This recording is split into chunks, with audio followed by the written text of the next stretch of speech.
President Donald Trump moved closer to locking up the Republican nomination with a double-digit win over Nikki Haley in the South Carolina primary.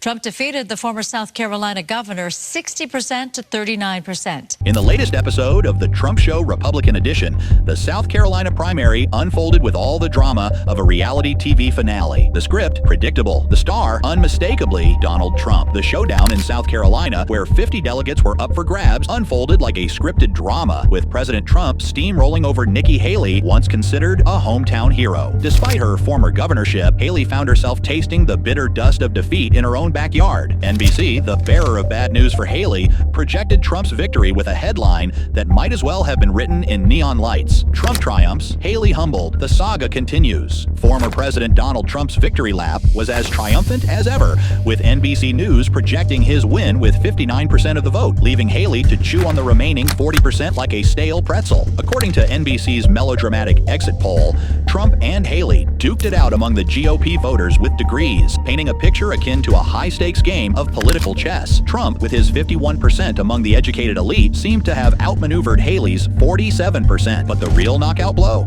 Among the less academically adorned voters, Trump reigned supreme with a staggering 75%, leaving Haley licking her wounds at a paltry 25%. In the grand tradition of victory speeches, Trump didn't disappoint. With all the modesty of a peacock on parade, he boasted, "I was just informed that we got double the number of votes that has ever been received in the great state of South Carolina." I was just informed that we got double the number of votes that has ever been received in the great state of South Carolina. Cue applause and perhaps an eye roll or two from Haley's camp. Despite the repeated trouncing, Haley remains steadfast, vowing to continue the uphill battle against the Trump juggernaut. One can't help but admire her tenacity or question her sanity, depending on your political lens. With South Carolina marking Trump's fourth consecutive win, joining the ranks of Iowa, New Hampshire, and Nevada, the narrative seems all too familiar, like a broken record stuck on repeat. And what's a GOP primary without a dash of electoral dysfunction? Cue the voting tabulator fiasco in South Carolina,